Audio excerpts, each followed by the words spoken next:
¿Cómo ves tú el tema China y su influencia o su impacto en la relación México-Estados Unidos? Claro, mira, en México somos muy etnocéntricos, tendemos mucho a mirarnos el ombligo y hay que entender lo que está pasando en el mundo. No es una era de cambios, sino un cambio de era. Estamos viendo cómo se está reconfigurando el mundo. Hay generaciones, Alejandro, a las que no les toca vivir esto. A nosotros nos está tocando. Estamos viendo cambios rápidos y profundos en la escena global. Y pues desde luego este mundo que se construyó post Segunda Guerra Mundial, un poco bajo la tutela estadounidense, donde Washington diseñó muchas de las grandes instituciones globales, como el Banco Mundial, como la ONU, como el Fondo Monetario Internacional, pues se está viendo hoy totalmente rebasado por la realidad. Y vemos cómo actores como Estados Unidos mismo le está dando la espalda a estas organizaciones, ya no las ve útiles para la visión que tienen del mundo. Entonces, están cambiando las reglas del juego. ¿Quién va a ganar? Quien logra adaptarse más rápido, entender que hay que estar pues atentos a estos cambios, y ahí la relación China-Estados Unidos es la que va a marcar este siglo. Las dos grandes potencias y su relación serán fundamentales para cómo pues se reconfigure las relaciones internacionales. ¿Qué tal? ¿Cómo están? Bienvenidos a un nuevo episodio de nuestro podcast Abordando Derecho. Gracias por acompañarnos. México está viviendo grandes desafíos y uno de esos desafíos es la relación con Estados Unidos y en general la relación geopolítica en América del Norte. Hoy vamos a abordar este interesante tema y tenemos con nosotros a una muy destacada analista internacional. Ella es Brenda Estefan. Brenda, un placer tenerte aquí. Gracias, Alejandro, por la invitación. Un gusto estar con ustedes. Voy a dar algunos datos, Brenda, que tengo por aquí. Brenda es licenciada en Relaciones Internacionales por la Universidad Iberoamericana y bueno, como les comentaba, es ampliamente reconocida por su profunda comprensión de las relaciones y los asuntos globales. Brenda es conferencista, profesora de Política Internacional en el Instituto Panamericano de Alta Dirección de Empresas, el IPADE, y bueno, también es columnista en diversos medios como el Reforma, America's Quarterly y Opinión 51. Brenda, pues, como lo comentaba, desafíos importantes para el país.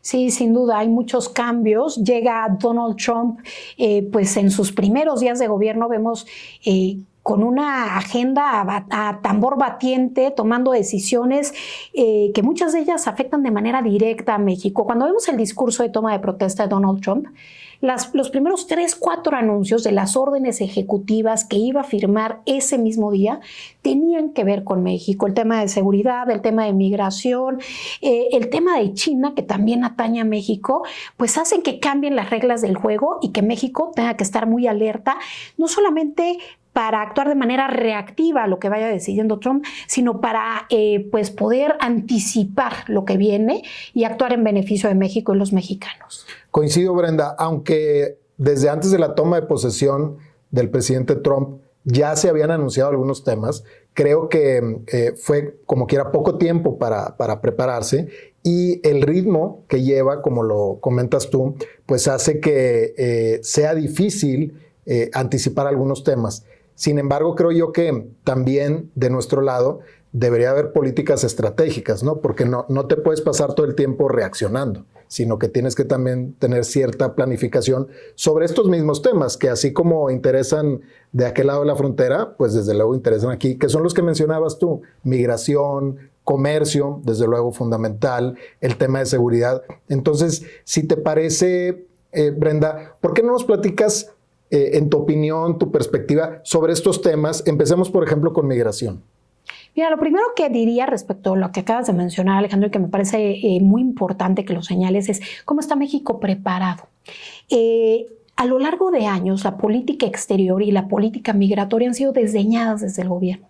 Y esto se nota en los números, en los presupuestos. Si nosotros vemos el presupuesto de egresos de la Federación de 2025, trae una disminución del 10% para política exterior respecto al 2024. Una disminución cuando Trump está llegando a la Casa Blanca y cuando tienes una enorme efervescencia geopolítica en donde México tiene que actuar. Vemos cómo en las embajadas cada vez más hay pues políticos diplomáticos de ocasión. y no diplomáticos de formación y vocación. Entonces, institucionalmente nos encuentra mal parado este desafío que enfrentamos de cara a Trump 2.0.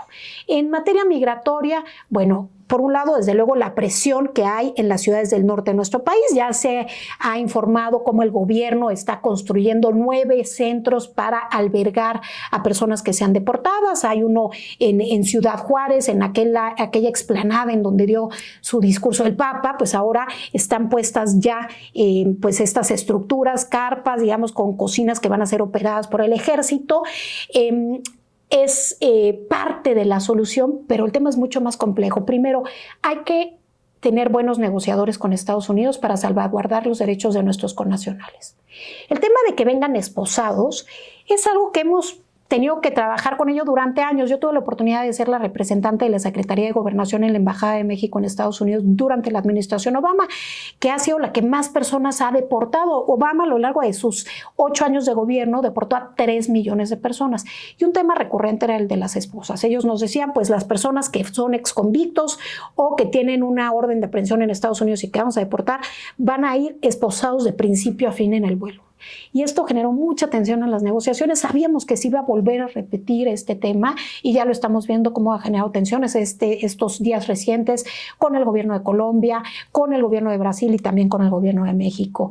El que si se les deporta en diciembre en cruces como el de El Paso, Ciudad Juárez, pues que no les quiten sus propiedades, porque muchas veces les quitan incluso la chamarra y a temperaturas bajo cero los hacen cruzar la frontera. Hay muchas cosas como que alguien que trabajó en una prisión porque estuvo como convicto, pues le dan un cheque por si trabaja en la cocina o en la lavandería, le dan un cheque, llega a México y ese cheque no se lo acepta a nadie. Entonces, pues la Asociación de Bancos de México tiene que buscar que que es a veces el único recurso que trae un migrante, sea aceptado por los bancos. Pero no es solo eso, sino también tener programas pues que ayuden a que esta población migrante pueda ser incorporada a la sociedad. Hay gente que tiene ya 20, 30 años, Alejandro, que no tienen aquí ni una casa, ni amigos, ni un empleo, ni a dónde ir. Y que el gobierno está diciendo le va a dar una tarjeta pues con $100, $2,000 pesos. Eso, hombre, para la coyuntura puede ser paliativo, pero no soluciona un problema. Yo creo que necesitamos hacer un esfuerzo mucho mayor y que el reto es enorme.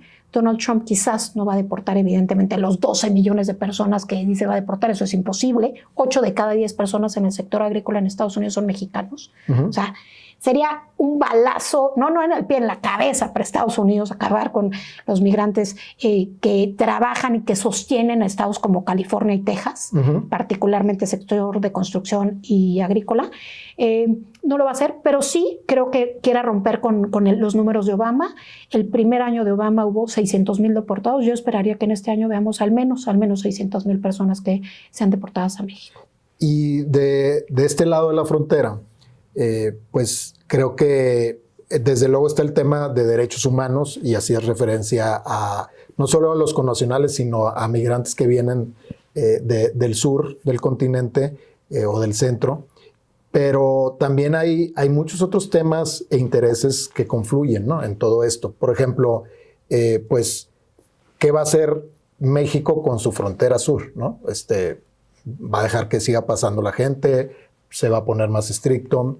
Y luego, ¿cuál es el costo para el gobierno de toda esa población flotante que al final del día no venía originalmente a México, pero ahí está? No vienen desde luego con empleos, vienen en situaciones bastante complejas. Hay el tema de salud. Escuchas o ves historias realmente pues que te conmueven, de gente que viene con sus bebés recién nacidos, ¿no? Bebés que requieren de asistencia médica permanente.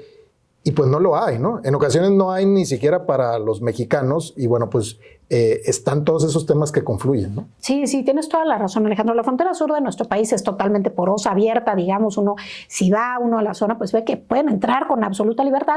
Y lo que vemos ahora es mayor securitización de la frontera entre México y Estados Unidos. Quienes viven en la frontera nos dicen, vemos más presencia de la patrulla fronteriza, están echando más púas, ampliando el famoso muro, etcétera, fortaleciendo pues también el monitoreo y detección de migrantes con helicópteros, con elementos de la Guardia Nacional. Donald Trump anunció que 1,500 elementos adicionales se enviarían a la frontera, con los 2,500 que ya estaban antes, son 4,000 elementos de la Guardia Nacional, bueno, pues monitoreando, ¿no? Claro. Ahora con el tema de drones, ¿no? Que también claro, los drones. Entonces, ¿qué vamos a tener? Pues más población de terceros países en nuestro territorio. Donald Trump ha dicho que pues va a echar a andar nuevamente este famoso programa de Quédate en México, cuyo nombre oficial es los Protocolos de Protección Migratoria. Un nombre totalmente increíble que le den eso, porque lo que hace es al contrario, es enviar a nacionales que no son mexicanos de terceros países a esperar en territorio mexicano la resolución de sus casos de asilo y refugio, porque tienen un tremendo rezago en la atención a estos casos en sus cortes de migración en Estados Unidos, y dicen, en lugar de que esperen en Estados Unidos, vamos a pasarlos a territorio mexicano. Durante la administración Trump, cuando estuvo en efecto este programa, 70,000 personas fueron mandadas a México, no mexicanos, con este programa. Sí. De ellos, menos del 10% finalmente fueron aceptados en Estados Unidos. ¿Qué pasa con el resto? Se quedan en México. ¿Cuáles son las políticas públicas de nuestro gobierno para hacer frente a esta realidad? Correcto. Sí, y al respecto del programa, y entiendo que en la administración pasada del presidente Biden, estas personas que llegaban a pedir asilo y que hay convenios con ciertos países, etcétera, entraban a Estados Unidos y ahí esperaban su cita, y así es como sucedía. Así es como sucedía. Ok. Asumo que su solicitud de asilo la hacían desde su país o estando en México. ¿Era una aplicación online? Sí, es una aplicación que se llama CBP One, que echó a andar la administración Obama, que es una ventanita chiquitita, pero que permite una vía legal para acceder al asilo. Lo que sucede es que hace unas décadas, tú te acordarás, la migración realmente era pues clandestina. Entonces, lo que pasaba es que se cruzaban en balsas, en llantas, por el desierto, y después, en la década pasada, empezamos a ver pues, que se formaba la gente y que decía, no, yo no me voy a ir por allá por la balsa, yo me voy a formar y voy a solicitar asilo o refugio. Entonces, eran filas enormes. Y lo que decide el gobierno de Estados Unidos es decir, vamos a poner un límite porque no se puede con esta cantidad de gente que quiere entrar nada más a poner su solicitud. Entonces, vamos a dar un X número de citas por día y vamos a hacer filas, lo que se conocía como el metering durante la administración, pues digamos, el principio de la administración Trump, sobre todo, y entonces lo que hacían eran, pues vamos a aceptar hoy a 100 o a 200. ¿Cuántos? Dependía de cada cruce fronterizo. Y ahora, entonces, pero esas personas tienen que ya estar físicamente en la frontera. No pueden hacer ese trámite desde sus países y luego cuando ya les den la cita, venirse. Y lo que hizo Obama es querer cambiar eso de las filas, que además se prestaba mucha corrupción porque se hacían listas y la gente pagaba porque le subieran el nombre en la lista, y hacer esta aplicación que dice, mientras tú estés en México, antes era nada más desde la Ciudad de México hacia el norte y luego la fueron bajando para que tuviera pues señal, digamos, esta aplicación desde el sur del país, para que desde ahí la gente se meta, y es como una tómbola. Todos los días están ahí dándole clic a ver si les salía una cita. Si les salía la cita podían presentarse. Con eso ingresaban al territorio de Estados Unidos. Con eso ingresaban a territorio de Estados Unidos. Y ahí esperaban. Y ahí esperaban, en la administración Biden, ahí esperaban su resolución. Ahora cierran esa aplicación por completo, ya no puedes pedir citas. Para todo efecto, cierran la posibilidad de que alguien solicite refugio o asilo. Eso es lo que hizo Trump en estos días. No puedes usar la aplicación porque se cerró, no te puedes ir a formar a la frontera, y si estabas esperando vas a regresarte a México a esperar tu solicitud. Cerró ya no digamos cruzo ilegalmente y luego pido el asilo, ¿no? Pues, y esta idea del tercer país seguro, que mucha gente confunde el quédate en México con el tercer país seguro, y son dos cosas distintas. El quédate en México, como dijimos, es ya tengo la solicitud de asilo y me pasan a México a esperarme, aunque no sea mexicano. El tercer país seguro es todo aquel que venga a Estados Unidos a pedir una solicitud de asilo tiene que haberla pedido en un país antes de llegar aquí. Entonces, si tú vienes de Venezuela, la tuviste que haber pedido antes en El Salvador, o en Colombia, o lo que sea. Y lo que Estados Unidos de facto está haciendo es que esta gente primero la pide en México antes de llegar allá. Eso es lo que espera el gobierno de México. Dice, no somos un tercer país seguro porque no hay un acuerdo para ello. Correcto. Pero sí hay un acuerdo para recibir a nacionales de terceros países en México. Ok, muy bien. Ahora, eso es en cuanto a migración. Platicamos ahora un poquito de la cuestión comercial, ¿no? Se vienen también hablando de estos desafíos, la parte comercial, se está hablando de aranceles, viene el tema de la renegociación del TEMEC. Trump, el presidente, desde su administración anterior, hablaba mucho de la balanza comercial y de cómo desde su perspectiva ha sido injusto el tema del comercio, particularmente entre México y Estados Unidos, pero bueno, desde luego involucrando a los 3 países de América del Norte.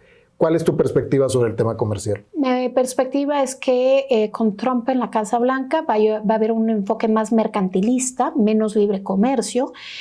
Creo que Trump ve a los aranceles no solamente como una forma de proteccionismo económico, sino como una forma de negociación con otros países. Él vio que durante su primer mandato, cuando amenazó con aranceles a México, logró obtener que el gobierno de López Obrador desplegara la Guardia Nacional para controlar los flujos migratorios. Y entonces se da cuenta, digamos, que es una herramienta que sirve para presionar a los países. La prueba clarísima fue el episodio con Petro, el presidente colombiano, en donde cuando Petro dice no vamos a aceptar vuelos militares de Estados Unidos con deportados a nuestro país. Y bueno, hay algunos comentarios, un tuit donde él pide que los estadounidenses se regularicen en Colombia, etcétera. Bueno, viene la reacción de Trump amenazando con aranceles del 25%, y si Colombia no aceptaba las condiciones de las deportaciones, sí iban a subir al 50% después de una semana, y otra larga lista de sanciones, pero digamos esta era una de las centrales. Y bueno, pues al presidente Petro no le queda, aunque no esté de acuerdo con la visión de Trump, más que pues aceptar las condiciones que se imponían por parte de Washington y recibir a los deportados en las condiciones pues, que Washington quería, para evitar estas sanciones. Entonces creo que vamos a estar viendo que a lo largo de los próximos años las sanciones comerciales van a terminar siendo pues, un elemento de presión de Washington. ¿Qué implicaciones tiene esto? Pues desde luego la incertidumbre de los inversionistas.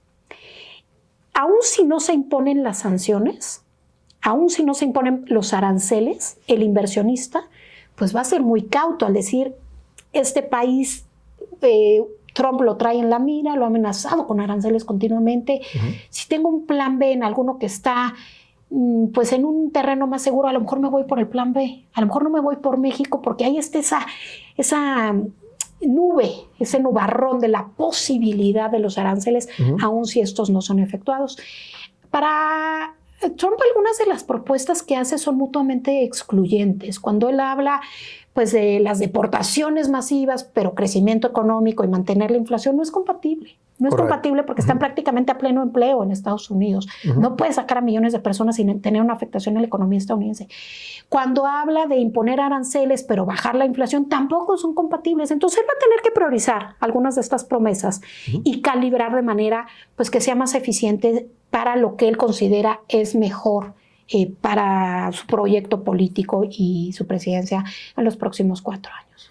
Brenda, sé que estamos ya en la parte más comercial, pero tocabas tú este punto que al final del día toda esta población migrante pues en buena medida impulsa, mantiene la economía de Estados Unidos, ¿no? Ya la economía doméstica interior, ¿no? Y se habla mucho de exigirle cuestiones a otros gobiernos, pero esta parte donde pues la gente va a Estados Unidos pensando en que va a obtener un empleo, ¿no? Independientemente de si entró lícitamente o no, va buscando un empleo, ¿no? Y bueno, está desde luego la forma lícita de entrar, la forma legal de que una empresa solicite que una persona entre y se le otorguen sus permisos, pero toda esta masa de personas que van y que efectivamente son empleados, pero obviamente, digamos, de manera contraria a derecho, porque no tienen papeles, no tienen permisos, esto desde el punto de vista del gobierno de Estados Unidos, ¿se ataca? ¿No se debería atacar? O sea, ¿hay sanciones para los empleadores? ¿O qué pasa con todo eso? Porque, de nuevo, veo que como que la mira está puesta en detener migración, pues desde mi punto de vista, sin ser desde luego experto ni mucho menos, pues es un tema integral. O sea, ¿cómo detienes migración? Pues baja la oferta de trabajo, ¿no? O sea, si no hay oferta de trabajo, ¿para qué cruza la gente? Hay un doble discurso en Estados Unidos, Alejandro, en donde, por un lado, en las décadas recientes se han endurecido las leyes migratorias, pero por otro lado, no se ha disminuido la demanda de esa mano de obra, ni se ha buscado desmantelar las redes de tráfico de personas. Entonces, como sí necesito la mano de obra, voy cerrando o abriendo la válvula de acuerdo a las necesidades del mercado laboral estadounidense, pero una vez que están aquí, están bajo una sombra, están como criminales, no tienen los derechos plenos. Correcto. Pero si aportan a la economía estadounidense, son muy trabajadores y muchos de ellos a veces, pues si el empresario le pone condiciones durísimas que ningún estadounidense aceptaría, no solamente porque les pagan menos que lo que estaría dispuesto a recibir un estadounidense, que en una economía pleno empleo los incentivos para aceptar los trabajos más pagados son bajísimos. El estadounidense hoy se cambia de un trabajo al otro y no quiere aceptar nada que vaya de 15 a 18 dólares la hora. Y esos trabajos los hacen los migrantes, pero no solamente es que estén ganando menos, sino que si digamos, el agricultor le dice esta semana no va a haber para la raya y no los vamos a pagar, pues no tiene ni a quién recurrir y se aguanta. Oye, ahora la jornada va a ser más larga, las condiciones de descanso complicadas. Sí, creo que son todos estos elementos que están ahí y que también desde luego tenemos que tomar en cuenta. Entonces, ¿tú ves que en la parte comercial se vaya a estar utilizando estas herramientas que hay, aranceles y otro tipo de sanciones o restricciones al comercio internacional? Sí, a lo mejor con un efecto per se económico, pero también como herramienta para lograr otros objetivos. Correcto, así lo veo. Hace 8 años quizás era distinto. Quienes dicen, hombre, ya hemos tratado con Donald Trump, ya supimos cómo nos fue. Hay que entender este segundo Donald Trump. No es el mismo, porque no solamente llega con más poder, porque tiene el control pues, de las dos cámaras, pero sobre todo la mayoría del voto popular. Tiene un control del Poder Judicial, porque en su primer mandato colocó a varias personas, incluido 3 jueces de la Suprema Corte, sino que además de eso, sus ideas han cambiado, se han modificado un poco. Entonces, hace 8 años él hablaba mucho de los aranceles para proteger a la manufactura y a la industria estadounidense. Hoy habla mucho de los aranceles ligados a otros temas. Cuando le preguntan en la firma de las órdenes ejecutivas en su primer día de gobierno, oiga, ¿y si va a ir en los aranceles del 25% a Canadá y a México? La respuesta de Trump es, pues como ellos no detienen el fentanilo y la migración, sí pueden venir, lo vamos a anunciar más adelante. Él liga siempre otros temas al tema arancelario. No es nada más los aranceles por proteger a Estados Unidos, es los aranceles si ustedes no hacen algo por nosotros. Yo creo que es un poco la política de la zanahoria y el mazo, en donde él le dice a los países, ¿qué estás haciendo tú por mí? ¿Estás trabajando de la mano de tu mayor socio comercial, en el caso de México? ¿Estás trabajando en pos de los objetivos que para mí son importantes? Bueno, entonces estaremos en buenos términos. No estás trabajando, te alejas, te quieres poner al brinco, como sucedió con Petro, bueno, pues entonces viene el mazo, vienen consecuencias importantes. ¿Cuál es el reto de México? No solo evitar el mazazo, sino realmente poder poner en la mesa nuestros intereses. ¿Cómo se puede hacer? ¿Hay margen de negociación realmente con Donald Trump? Bueno, no te lo puedes enfrentar en Twitter, claramente, ya quedó en evidencia que no.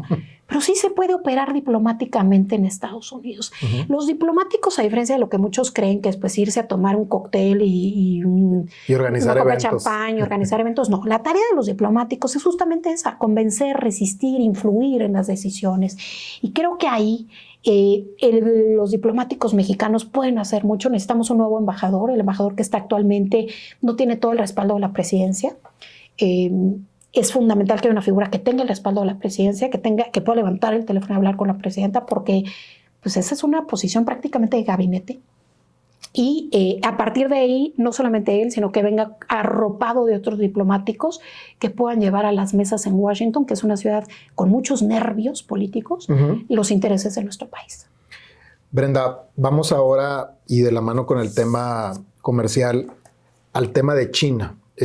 Si bien China está a muchos kilómetros de distancia, pues creo que en la parte económica juega un rol muy importante que, como lo mencionabas tú al principio, tiene injerencia en la relación México-Estados Unidos, ¿no? Uno a lo mejor no lo pensaría, pero en toda esta reconformación geopolítica que se está viviendo en el mundo, pues resulta que así es, ¿no? Entonces, ¿cómo ves tú el tema China y su influencia, su impacto en la relación México-Estados Unidos? Claro, mira, en México somos muy etnocéntricos, tendemos mucho a mirarnos el ombligo y hay que entender lo que está pasando en el mundo.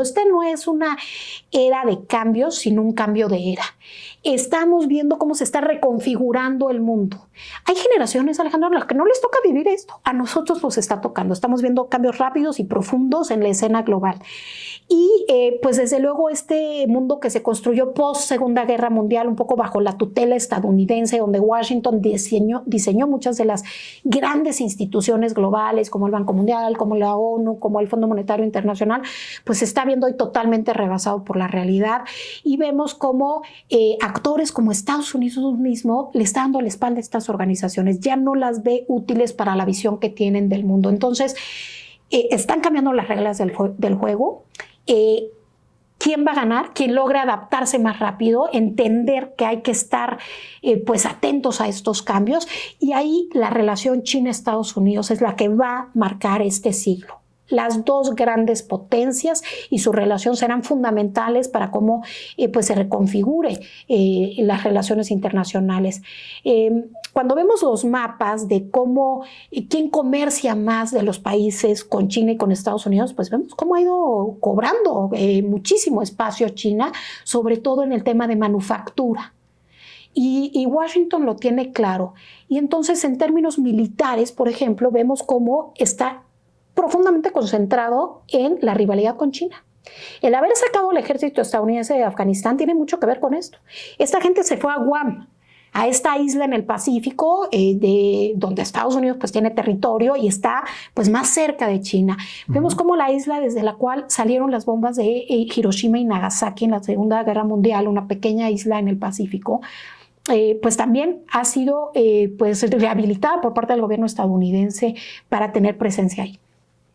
Y esto es un reflejo de lo que se está viendo en la Casa Blanca. Cómo viene esta competencia con China, cuyo mayor teatro es el terreno tecnológico. Y lo estamos viendo en días recientes con el tema de la salida de DeepSeek, esta especie de ChatGPT en versión china, pues que fue muy disruptivo para los mercados. Entonces, creo que esta rivalidad pega en México. China tiene una creciente presencia en nuestro país. Nosotros, un colega del IPADE, José Carlos Rodríguez Pueblita, y yo publicamos recientemente un artículo en America's Quarterly sobre este tema, porque vemos que hay una ola roja abajo de la superficie, le llamamos, que los números oficiales nos dicen una cosa, pero cuando vamos a hacer investigación de campo nos damos cuenta que la presencia de China en nuestro país es mucho más grande que lo que dice la Secretaría de Economía. El Baker Institute estima que es al menos 10 veces más lo que reporta pues el gobierno de México, y no es solamente un tema de inversión, sino también de comercio. De acuerdo a CENETA, que es un grupo que monitorea el comercio de carga por la vía marítima o aérea, la ruta marítima de mayor crecimiento en el mundo actualmente es la que hay entre China y México. Entonces, estos son señales. El tema de las deudas, ¿no? También, qué empresas y qué sectores estratégicos de nuestro país están adquiriendo deuda con China, pues todo esto lo está viendo Washington, le preocupa, y viene la revisión, como decías, en el 2026 del TEMEC. Donald Trump ha dicho incluso que quiere adelantarla, y cuando dice por qué la quiere adelantar, dice para limitar la presencia de China en la industria automotriz en México. Nosotros nos hemos convertido en el segundo mayor mercado de vehículos chinos en el mundo, solamente por detrás de Rusia, que se entiende por las sanciones de Occidente, y somos el quinto mayor país de destino de exportaciones de China a nivel global. Entonces, pues desde luego que habrá presión en ese tema, Alejandro.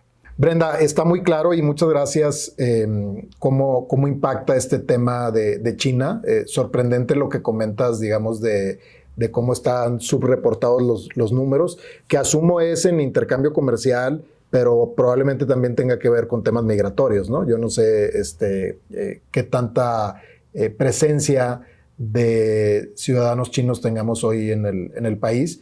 Y lo que comentas que, bueno, el interés de Donald Trump de a lo mejor adelantar estas negociaciones precisamente para limitar o restringir y no permitir que para cuando lleguen o deberían de haber llegado a las negociaciones ya sea muy tarde para lo que ellos están viendo, ¿no? Sí. Ahora, en esta relación, que dices tú, bueno, las dos grandes potencias van a ser Estados Unidos, va a ser China, y en tu opinión, y sobre todo con posiciones políticas que vemos hoy en día, el regreso de los nacionalismos, también posturas un poquito extremas en cuanto a que estás conmigo o eres mi enemigo, casi, o sea, de ese tipo de posturas.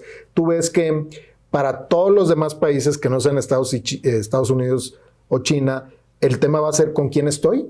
¿O va a haber margen para comerciar, traficar legalmente, desde luego, con ambos países? Pues mira, dice un dicho africano que cuando los elefantes se pelean, el pasto sufre.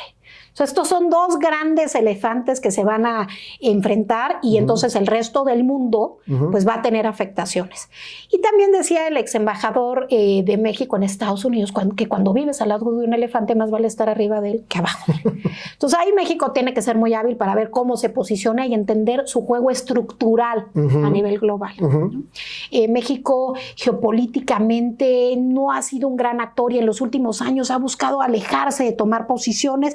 Incluso ha coqueteado pues, con visiones muy opuestas a las de su principal socio comercial, el tema de Rusia, ¿no? Coquetear con Rusia cuando no hay intereses de México realmente en la relación con Rusia. Cuando me dicen, oye, pero mira Brasil, ¿cómo está cercano a Rusia? Claro, bueno, Brasil tiene un comercio intenso con Rusia, tiene el tema de los BRICS, este grupo de países que se han aliado para crear quizás una visión alternativa al occidental. México no está jugando en esa lógica y tenemos que entender cuál es nuestra posición, no solamente el gobierno, sino también los empresarios. Entender por dónde se están jugando las cartas y cómo va a venir la presión. Volviendo un poco nada más al tema de China, cuando uno va a los sitios web de los parques industriales de nuestro país, en la versión china, la explicación es: ven y invierte aquí porque estás cada vez más cerca, estás muy cerca del mercado estadounidense y del mercado norteamericano. Está claro, ¿no? Cómo va la jugada y yo creo que eso es algo que vamos a tener que ver también en la revisión del tema, cómo Estados Unidos va a buscar que se eviten los saltos arancelarios en México, va a querer aumentar el contenido regional, sobre todo en la industria automotriz, va a querer imponer más como una vía más clara de hacer cumplir a México con sus obligaciones dentro del TEMEC para que no haya manera de darle la vuelta a ello. Y pues sí, a nivel global estamos viendo cómo surgen estas nuevas visiones y de alguna manera pues la democracia liberal occidental como la conocemos desde hace 200 años, pues realmente hoy está muy debilitada. Estas democracias con contrapesos, incluso en Estados Unidos, están debilitadas. No es un fenómeno aislado el que vive en México. Hay que ver cómo se está replicando en otras partes y cómo hay una tendencia pues a buscar otras opciones. Lo vemos con Nayib Bukele en El Salvador. Y ahí creo que el reto de quienes creemos en la democracia es justamente eso, buscar que las democracias sean más eficientes, den más resultados, porque si no lo hacemos, pues cobrarán más camino las autocracias. De acuerdo. ¿Avisoras tú el fin del nearshoring? Tenemos varios años en México hablando de esto y vamos a subirnos a la ola del nearshoring, vamos a aprovechar nuestra posición geográfica de estar al lado del mercado más grande del mundo, etcétera. Pero luego viene esta nueva administración en Estados Unidos que aparentemente con la idea de imponer ciertas restricciones. ¿Eso quiere decir que nuestro país va a dejar de ser atractivo para estas inversiones que buscaban justamente eso, estar a un paso ya del mercado final? Mira, el nearshoring del que tanto hablamos se da a partir de lo que estamos platicando, Alejandro, el contexto geopolítico, el contexto internacional. Es una reacción a la creciente importancia de China, en la cual algunos países ven pues que las cadenas de suministro están en riesgo. No solamente lo ven a través de la pandemia, sino lo ven después con la guerra en Ucrania y la guerra en Medio Oriente. El resurgimiento de las guerras de alta intensidad hace ver a las empresas pues que hay que buscar otras opciones que pues presenten menos riesgos. Y la diferencia entre la Guerra Fría, entre la entonces Unión Soviética y Estados Unidos, y la actual rivalidad entre China y Estados Unidos, es que en aquel entonces no había realmente relación comercial entre Rusia y Estados Unidos. Además de que la Unión Soviética nunca tuvo la importancia o el peso que tiene China hoy, sin duda. Pero la otra gran cambio es esta relación intensa comercial entre China y Estados Unidos. Y lo que están haciendo las grandes empresas es no tanto hacer un desacoplamiento, como algunos dicen, no, es que hay un desacoplamiento, quieren salirse de China. Esto realmente no es viable porque no es fácil suplir lo que se consigue en China en términos de escala, de mano de obra, de mercado, de eficiencias. Lo que están buscando las grandes empresas es China +1 o China +2. En Asia, el China +1 está claro, lo ganó Vietnam. Vietnam el año pasado tuvo más inversión extranjera directa que Japón, que es la cuarta economía del mundo, cuando Vietnam es la 32 o algo así. Wow. En el caso de las Américas, el que está posicionado mejor, a pesar de todas nuestras deficiencias, de manera natural es México por un tema geográfico. Tenemos una frontera de más de 3,000 kilómetros con Estados Unidos. Cualquier otro país que quiera exportar a Estados Unidos, quitando a Canadá, tiene que pasar por nuestro territorio o por algún océano. Entonces, tenemos una posición privilegiada para seguir exportando a Estados Unidos. Tenemos una mano de obra competitiva y capaz, pero tenemos enormes deficiencias crónicas en las que no hemos hecho la tarea. No hemos hecho la tarea en Estado de Derecho, en seguridad, en infraestructura, en mano de obra calificada, en energía, y eso hoy está pasando factura. Y lo que vimos el año pasado pues fue reinversiones de empresas que ya estaban aquí, no inversiones nuevas. ¿Ya se cerró la ventana? No, porque en la medida que la crisis geopolítica sigue estando vigente, hay oportunidad de atraer inversión a México. Tenemos que hacer la tarea interna y no basta pues con planes que suenen muy bonitos, sino necesitamos acciones que realmente le den viabilidad a la inversión en nuestro país y certidumbre jurídica. Muchas gracias, Brenda. Oye, pues ha sido un verdadero placer platicar el día de hoy contigo y pues quisiera pedirte para finalizar este muy interesante episodio, pues tu reflexión. Iniciamos hablando de los desafíos. Nos has ido explicando a lo largo de la charla cuáles son y qué los origina y un poquito también adelantándote a cómo ves las cosas. Pero al final del día me gustaría cerrar el capítulo con tu reflexión. A pesar de estos grandes desafíos, pues quiero pensar que hay cosas buenas, que hay cosas positivas. ¿Qué piensas tú de esto? Sí, sin duda. Yo diría que este es el momento geopolítico de México, si lo sabemos aprovechar, que estamos en una posición de gol. Creo que el nombre del juego va a ser la capacidad de adaptación a los cambios que se vienen, que serán rápidos y profundos. Eso aplica tanto para el gobierno como para los empresarios. Tenemos que tener sí un objetivo, pero diferentes planes, plan A, plan B, plan C, y una capacidad importante de moverte de una hoja de ruta a la otra conforme vayan cambiando los escenarios. El presidente Nixon, cuando envía la misión Apolo 11 de el hombre a la luna, tenía sobre su escritorio dos discursos. Un discurso, en cambio, de que nada menos hubiese por primera vez llegado el hombre a la luna, y un discurso en el cual la misión hubiera fallado y hubieran perdido la vida los 3 astronautas. Nosotros tenemos que entender que en épocas de incertidumbre hay que hacer varios planes, tenemos que tener abiertas nuestras opciones, pero también en épocas de incertidumbre y caos hay enormes oportunidades. Sin duda. Hay que ver esas oportunidades a nivel empresarial y a nivel país para avanzar, pues eso, nuestros intereses como mexicanos. Y es algo que nosotros como firma en Hogan Lovells vemos, justamente ayudar a nuestros clientes a navegar a través de estos cambios, de estas aguas turbulentas, y precisamente aprovechar esas oportunidades que siempre se dan. Hay que identificarlas y aprovecharlas. Pues Brenda, de nuevo, muchas gracias por tenerte, por estar aquí.